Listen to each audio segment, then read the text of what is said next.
You have a follow-up question to that? I do. There are many youth programs in Putnam County.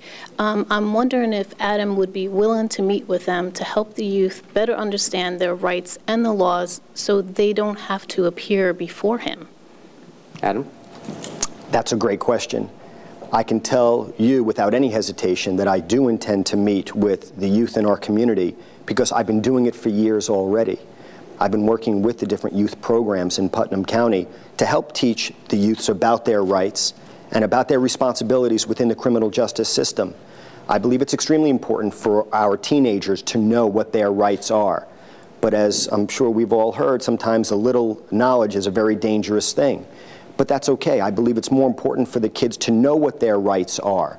I'm also going to make sure that they understand, as a district attorney, that simply knowing your rights is not going to save you if you think that you're going to go out and commit criminal offenses, even petty ones, against your neighbors. Criminal mischief offenses may be, it may seem like a good idea at the time when you're with your friends, but there's no reason why your neighbor should have to pay for a mailbox because you decide with your friends to go out and take a baseball bat and play mailbox baseball. It's just not right. These are things that kids have to be made aware of. And if you get caught, as district attorney, you're going to be prosecuted. There may be other programs that are available to divert those criminal prosecutions from the criminal courts, where the congestion is already sometimes overwhelming, into other programs such as the Youth Court Bureau program. But failure to adhere to the rules and regulations of even the Youth Court program will result in swift sanctions. So yeah, I do look forward to working with the kids. I do look forward to going to the high schools and the middle schools, as I've done for the last 12 years. I'll just be doing it in a different role as district attorney. Obviously, this is a very hot topic. A lot of you have wanted to ask questions of Adam about this, and you have a follow-up. Yes, I would like more information. Adam touched briefly upon the subject of the Westchester DA's office on how he's handling online safety. I would like to know how he thinks that the parents of young children in this community can help to ensure the safety on online, because the children are on there a great deal with MySpace and other avenues. So how would he recommend for the parents to handle that? Adam? Education, education, and education. Parents have got to be educated on the internet. There's no surprise that the children know more about the internet than we do as parents. I have 3 children myself, and my 9-year-old, my 7-year-old, and my 3-year-old is just getting there. They clearly know more about the inner workings of the internet than I do or my wife does, and that's a problem. Because what we need to do is ensure that we as parents know more than our children. And it's tough because they simply have more time to learn about it than we do. What I would like to do is to work with my assistants in the district attorney's office and experts in the field of computer cyber safety, and going to the high schools, going to the middle schools, working with the PTAs and working with the school teachers so that they understand what the pitfalls are, what the problems are, and how to keep our children safe. And all it takes is just additional time from us in the district attorney's office. We're public servants.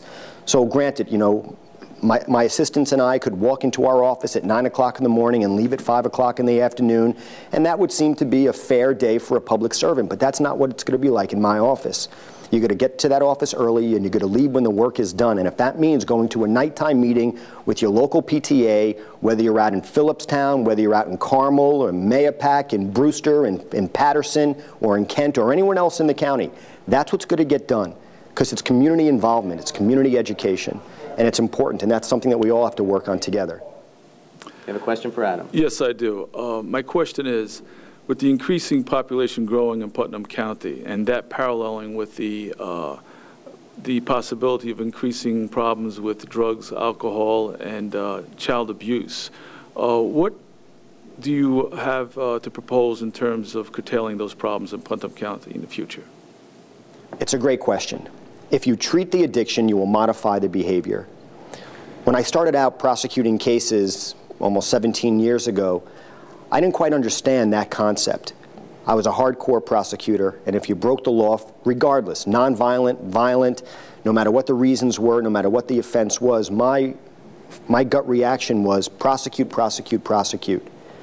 But as I've been involved for the last 17 years, I've noticed that there are those individuals who commit minor, nonviolent offenses because of alcohol addiction or drug addiction. It doesn't make it right. It doesn't mean that the cars that are broken into to steal the money or the CDs or the change from the ashtrays are any less victimized because the individual who broke into that car were addicted to alcohol and drugs. But I do know, after working in the system for this period of time, that if you address the individual's drug addiction or their alcoholism, that you will modify their behavior. And that rate of recidivism, that revolving door system, slows down or stops completely. And the drug court program that we have working here in Putnam County that I've been involved in from the very beginning is a perfect example of that. Because it doesn't pay to keep a nonviolent offender in jail at the cost of $20,000 or $30,000 or $40,000 a year when you can address their addiction problem outside, so long as they are properly supervised, which they typically are in the drug court program. And it's a win-win situation for everyone. And I believe that a lot has to do with education again. I believe that with the more individuals coming up here to Putnam County, they come up with their families, with their family history, and some of them unfortunately also come up with their family problems. And it's something that we're going to have to continue addressing in Putnam County.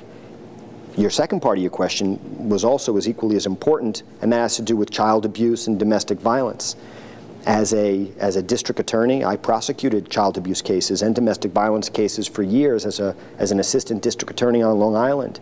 And I saw some of the worst cases that have kept me up at night even to date. And there's never a justification for abusing a child or a spouse. None. Alcohol, drugs, never an excuse. And quite frankly, if an individual who does commit that act of child abuse, whether it be sexual or physical or domestic violence against a spouse, thinks that they're going to be let off easy simply because they do have a chemical dependency problem, they'll be sorely mistaken if they commit that crime up in Putnam County. You'll address your alcohol, your drug addiction problems if you commit an act of child abuse or domestic violence, but you'll be doing it behind bars, because there's a difference. There's a difference when you're talking about a crime for which there is an actual victim who's been hurt, injured, sexually, physically. If there's a property crime, you can make a property victim whole by way of restitution, which always has to be paid to the victims. Victims have got to be made whole financially. Something I felt strongly about as a prosecutor, something I felt strongly about as an attorney who's representing people accused of crimes. There's no reason why a victim should be out. Even $50 is a lot of money. Even if it's it's an out-of-pocket expense, still a lot of money. They must be made whole. But you can't make an individual whole who's been sexually or physically abused. You can't. Defendants have to be punished, and they would be regardless of their chemical dependency problems. Thank you. Thank you. You know, it's great to see some young people out here. I don't think some of you are old enough to vote, yet you wanted to come out and ask Adam questions. How old are you? I'm 17. And what brought you out here today? I have a couple questions to ask, and I'm a big supporter of Adam. Okay, great. What are your questions? Adam, what do you like most about being a lawyer? The best part about being a lawyer for me is representing my clients. As a prosecutor, as an assistant district attorney, my clients were the people of the state of New York. As a private practitioner, my clients were whoever I was representing at the time, either in the criminal court system, in the family court system, or in the Supreme Court system. That each client comes to you with a story, with a problem, and they're looking for some relief. And I enjoyed using my talents and my skills as a trial lawyer to get them where they wanted to be. As a victim, give them some closure, give them an assurance that what they went through was not in vain, and some satisfaction in knowing that the system worked. Whether it's a civil client, ensuring that what they were looking for at the beginning of the case is hopefully what they ended up with at the end of the case. And I use my trial skills that I developed over 17 years to give them what hopefully they were looking for.